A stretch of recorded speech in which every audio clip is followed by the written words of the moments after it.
فضان گرامی کہ جب پیغمبر اسلام خود شام تشریف لے جا رہے تھے جناب ابو طالب کے ساتھ، تو ساری کی ساری ہماری دینیات کی کتابوں میں موجود ہے کہ سارے کے سارے وہاں جو پادری دیکھ رہے تھے، عیسائی تھے، وہ ایک مرتبہ جناب ابو طالب کے ساتھ سرور کائنات کو جب پہاڑوں سے اتر کے دمشق میں جا رہے تھے، تو جیسے شام میں پہنچے تو انہوں نے فوراً جناب ابو طالب کو روکا، کہا ابو طالب یہ جو آپ کے ساتھ 18 برس کا جوان ہے یہ کون ہے؟ تو ان سب نے کہا یہ میرا بھتیجا، جناب ابو طالب نے ان سب سے کہا یہ میرا بھتیجا محمد مصطفیٰ ہے۔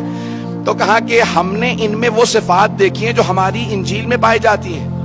تو جناب ابو طالب نے کہا تم بتاؤ تمہارے پاس کیا لکھا؟ کہا بھی ہم نے دیکھا جب یہ اتر رہے تھے نا تو درخت ان کے سامنے جھک رہے تھے۔ توجہ توجہ توجہ، درخت ان کے سامنے جھک رہے تھے، محسوس یہ ہوتا تھا یہ سارے کے سارے پہاڑ ریزہ ریزہ ہو جائیں گے، سب چیزیں ان کے قدموں کے بوسے لے رہی تھی، اور یہ ساری کی ساری کائنات سے تسبیح کی آوازیں آ رہی تھی، لگتا ہے یہ وہ جو آخری نبی ہیں وہ یہی ہیں۔ عیسائی پادری دیکھے پہچان لے،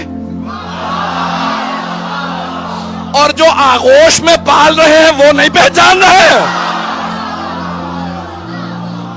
عزیزان گرامی، وہ صفات تھی جناب سرور کائنات میں، یہاں تک کہ جب جناب فاطمہ بنت اسد مادر امیر المؤمنین مدینے آئیں تو صحابیات نے سوال کیا، جو بیویاں پیغمبر پہ ایمان لے کے آئی تھی، کہا ہے فاطمہ بنت اسد آپ نے سرور کائنات کو پالا ہے، کچھ بچپنے سے متعلق بتائیں گی؟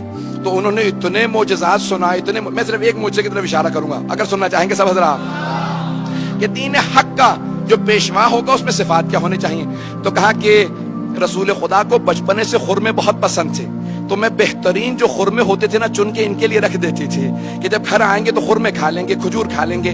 کہ ایک دن میری آنکھ لگ گئی، دوپہر کی گرمی تھی کیونکہ پیغمبر کو آنے میں دیر ہو گئی، تو جیسے پیغمبر گھر آئے تو اچانک کچھ دیر بعد میری آنکھ کھلی، کہا رسول خدا کے آنے کا وقت ہو گیا، تو آپ نام لیتی تھی، کہا کہ بھی محمد کے آنے کا وقت ہو گیا۔ کہا میں اٹھی فوراً صحن میں گئی کہ میں خرمے جو پک جاتے تھے وہ گر جاتے تھے وہ جمع کر لوں اور دھو کے رکھ دوں۔ کہا جیسے میں اٹھی صحن میں گئی تو دیکھا کہ رسول خدا درخت کو اشارہ کر رہے ہیں کہ جھک جا، جیسے ہی وہ درخت جھکا تو آپ نے خرمے اتارے اور پھر کہا واپس چلا جا۔ توجہ توجہ، تو جناب فاطمہ بنت اسد نے کہا رسول خدا نے درخت کو اشارہ کیا، وہ جھک گیا، کہا پھر واپس چلا جا، واپس چلا گیا۔ جب 10 برس 9 برس کے سن میں پیغمبر کو پتا ہے کہ میرے اشارے پہ درخت جھک جائے گا، تو جب 40 برس کے ہوں گے تو پتہ نہیں ہوگا میں اللہ کے رسول ہوں۔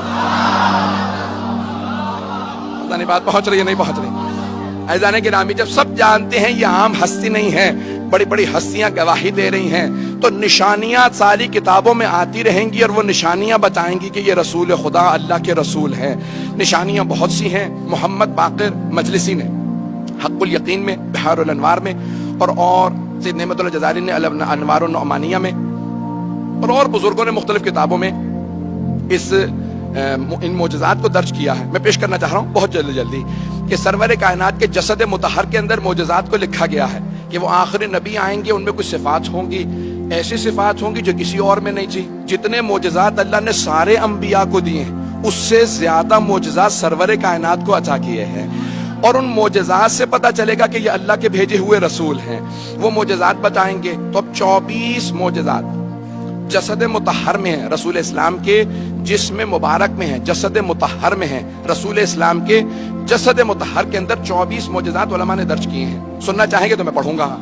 جسم مبارک میں علماء نے لکھا رسول اسلام کے 24 معجزات کا، جہاں سے بھی رسول خدا گزرتے تھے سر پہ ایک ابر رہتا تھا، ایک بادل رہتا تھا، کیونکہ خالق کو یہ برداشت نہیں تھا کہ ان کے سائے پہ کسی کے پاؤں آ جائے،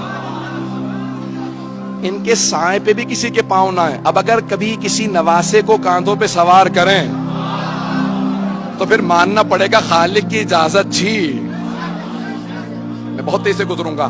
تو پیغمبر اسلام نے پیغمبر اسلام سے متعلق 24 معجزات علماء نے درج کیے ہیں۔ پہلا، سر پہ ہمیشہ ابر رہتا تھا، ایک بادل رہتا تھا۔ دوسرا، قد آور سے قد آور آدمی جب پیغمبر کے سامنے آتا تو رسول اسلام سر سے لے کے گردن تک اونچے نظر آتے تھے۔ کوئی بھی بلند قامت سے بلند قامت آدمی پیغمبر کے سامنے آتا تو سر سے لے کے گردن تک چھوٹا نظر آتا تھا۔ پیغمبر بہت زیادہ لمبے نہیں تھے لیکن وہ آدمی پھر بھی چھوٹا نظر آتا تھا۔ صحابہ کہتے تھے یا رسول اللہ یہ کیا ماجرا ہے؟ کہا میرے خالق کو منظور نہیں کوئی مجھ سے اونچا نظر آئے۔ اتنے لوگ ہیں یا نہیں؟ یہ دوسرا معجزہ بھی میں نے صرف پیش کیا ہے۔ تیسرا معجزہ علماء نے لکھا ہے، کہا کہ آپ کا جو پسینہ تھا اس سے خاص خوشبو آتی تھی جو نہ کسی گلاب میں تھی، نہ کسی پھول میں تھی، نہ کسی عطر میں تھی. آپ کے پسینے سے خاص خوشبو آتی تھی. توجہ ہو، پسینے سے خاص خوشبو آتی تھی، جسم مطہر سے خاص خوشبو آتی تھی. ایسی خوشبو آتی تھی کہ جہاں سے آپ گزر جاتے تھے 1 سے 2 دن تک کافر و مشرک جب وہاں آتے تھے تو سونگ کے بتاتے تھے لگتا ہے محمد گزرے ہوں گے. تو دوسرا پوچھتا کیسے معلوم؟ کہ وہ جو خوشبو ان کے بدن سے آتی ہے نا وہ اس جگہ سے آ رہی ہے. اب سمجھ میں آیا یہ حدیث قصہ میں جب دونوں شہزادے گھر میں آتے ہیں تو جناب سیدہ سے کیوں کہتے ہیں انی اشم عندک رائحۃ طیبۃ کأنہا رائحۃ جد رسول اللہ. مادر گرامی آپ کے پاس سے ایسی خوشبو آ رہی ہے جیسے نانا کے بدن سے آتی ہے.